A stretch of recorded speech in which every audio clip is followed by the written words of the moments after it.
हम ना बाज आएंगे मोहब्बत से, जान जाएगी और क्या होगा सर। एक कैदी जो है वो मुझे ताकत देता है सर, मेरे अल्लाह के बाद एक कैदी मुझे मेरी ताकत देता है सर। वो जेल में बैठा जरूर है सर, लेकिन मुस्कुरा रहा है, इस पूरे निजाम पे मुस्कुरा रहा है। उस एक कैदी ने इस पूरे मुल्क को में असल हकीकी आजादी दी है सर।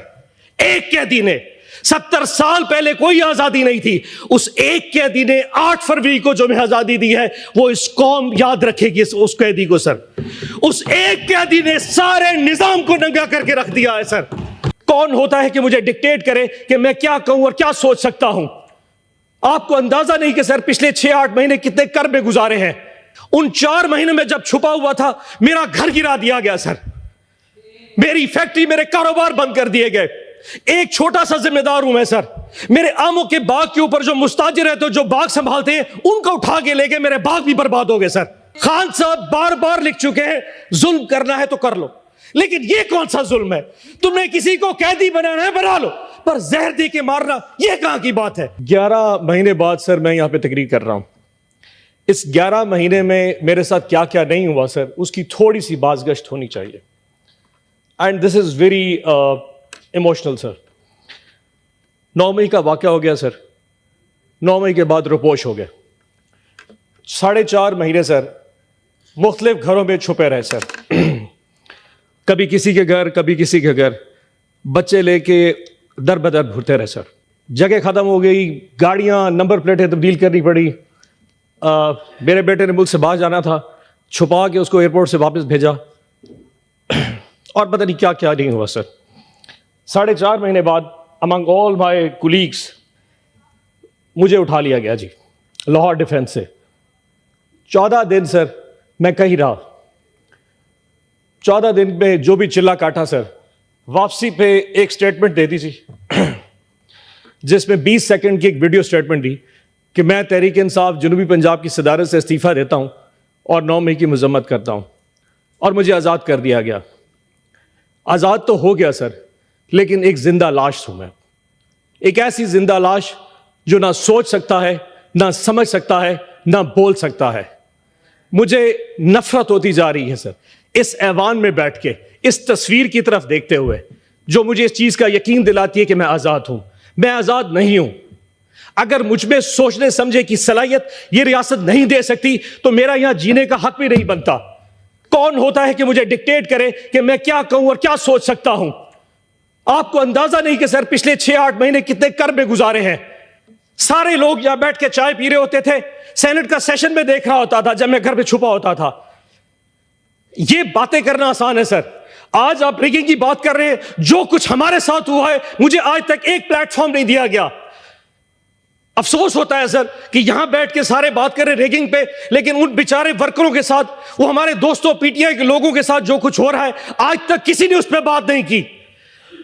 सर यकीन जाने मैं अगर एक रुदात सुना दूं ना आप परेशान हो जाएंगे। उन 4 महीनों में जब छुपा हुआ था मेरा घर गिरा दिया गया सर, मेरी फैक्ट्री मेरे कारोबार बंद कर दिए गए। एक छोटा सा जिम्मेदार हूं मैं सर। मेरे आमों के बाग के ऊपर जो मुस्ताजिर है तो जो बाग संभालते हैं उनको उठा के ले गए, मेरे बाग भी बर्बाद हो गए सर। और अगर बाज नहीं आए, जब मैं 14 दिन के बाद वापस आया मेरी मां को फालिज हो चुका था कि मेरा बेटा शायद मर चुका होगा, लेकिन आज तक किसी ने इस अवान में आवाज नहीं उठाई सर। मैं इजाज चौधरी के लिए इसलिए नहीं बोलता कि मुझे उसकी तकलीफ है, मुझे इसलिए तकलीफ है कि मैं उसकी तकलीफ अब जानता हूं। एंड आई एम श्योर एक वक्त आप पे भी आएगा। आज हम पे वक्त है, एक दिन आप लोगों पे वक्त आएगा। ये वक्त दूर नहीं है। डर तो बड़ा लगता है जी सर कि वापसी पे जाएंगे फिर उठा लिए जाएंगे सर, लेकिन सर अब बचा ही क्या है सर। वो कहते हैं सर कि हम ना बाज आएंगे मोहब्बत से, जान जाएगी और क्या होगा सर। एक कैदी जो है वो मुझे ताकत देता है सर, मेरे अल्लाह के बाद एक कैदी मुझे मेरी ताकत देता है सर। वो जेल में बैठा जरूर है सर, लेकिन मुस्कुरा रहा है, इस पूरे निजाम पे मुस्कुरा रहा है। उस एक कैदी ने इस पूरे मुल्क को में असल हकीकी आजादी दी है सर। एक कैदी ने 70 साल पहले कोई आजादी नहीं थी, उस एक कैदी ने 8 फरवरी को जो हमें आजादी दी है वो इस कौम याद रखेगी उस कैदी को सर। उस एक कैदी ने सारे निजाम को नंगा करके रख दिया है सर।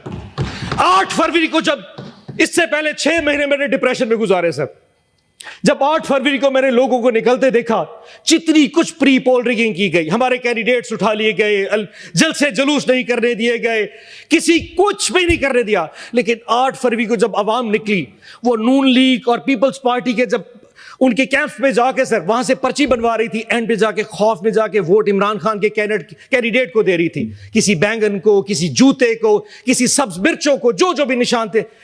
5 बजे रात को कौम ने सोचा कि हमने अपना फर्ज अदा कर दिया। रात को कौम आई, सुबह 5 बजे तक पूरी कौम ऐसे जाग रही थी जैसे बैलेट बॉक्स के डब्बे उनके साथ पड़े हों, और वो कौम हिफाजत कर रही थी। नमाज पढ़ के कौम जब सोई तो 9 बजे उठी तो फिर निजाम उल्टा था।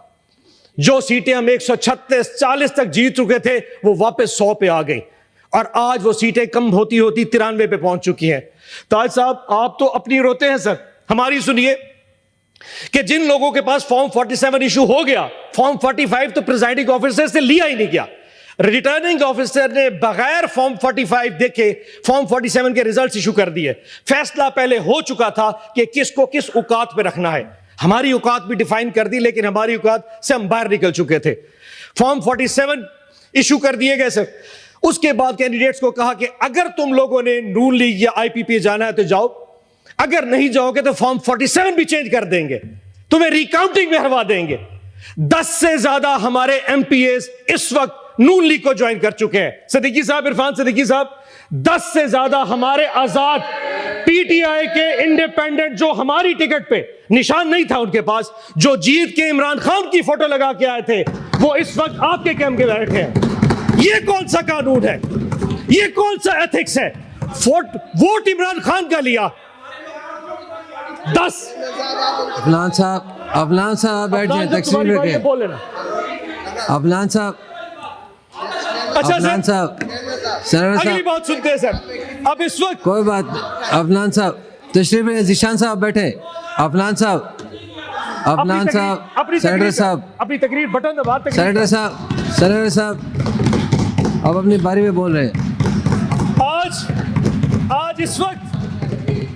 आज इस वक्त हालात ये हैं कि मुल्क में वजीर आजम बनाने के हवाले से कुछ नहीं हो पा रहा। वो कैदी फिर मुस्कुरा रहा है, इस वक्त इस मुल्क का वजीर आजम नहीं बन पा रहा। लेकिन अफसोस चेक करें सर, अफसोस चेक करें सर, उस कैदी का साथ देखें। 31 साल की सजाएं दे दी फरवरी के पहले 4 दिनों में, अभी भी दिल भरा नहीं। इस वक्त उस कैदी की बीवी बुशरा आपा बनी गाला के अंदर हाउस अरेस्ट है सर। और हाउस अरेस्ट कैसा है कि पूरे एक कमरे की 4 दीवारी में उनको मैसूर कर दिया गया है, और उनको खाना अडियाला जेल से आता है, और उस खाने में हमेशा के जहर मिलाया जा रहा है। खान साहब बार बार लिख चुके हैं, जुल्म करना है तो कर लो, लेकिन ये कौन सा जुल्म है? तुमने किसी को कैदी बनाना है बना लो, पर जहर दे के मारना यह कहां की बात है? हमने रिक्वेस्ट की है, मेहरबानी करके बुशरा आपा को अडियाला जेल भेज दे, हमें हाउस अरेस्ट नहीं होना। और आज पूरी कौम को यह पता होना चाहिए, इस वक्त बुशरा आपा की तबीयत ठीक नहीं है, उनके साथ जो कुछ हो रहा है यह एक जुल्म है। आखिर में सर, टाइम अपना गुजरा, एक शेर पढ़ देता हूं। माजरत में लिखने लगा था लेकिन वो लिख नहीं सका, सो यहां मोबाइल से पढ़ूंगा, लेकिन सर आपसे इजाजत लेके। कुछ लोग तुम्हें समझाएंगे, वो तुमको खौफ दिलाएंगे। कुछ लोग तुम्हें समझाएंगे, वो तुमको खौफ दिलाएंगे।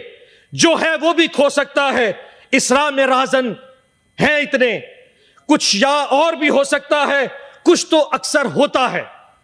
कुछ और यहां हो सकता है, कुछ और तो अक्सर होता है, पर तुम जिस लम्हे में जिंदा हो, ये लम्हा तुमसे जिंदा है। ये वक्त नहीं फिर आएगा, तुम अपनी कर गुजरो, जो होगा देखा जाएगा। पाकिस्तान जिंदाबाद, इमरान खान जिंदाबाद। जी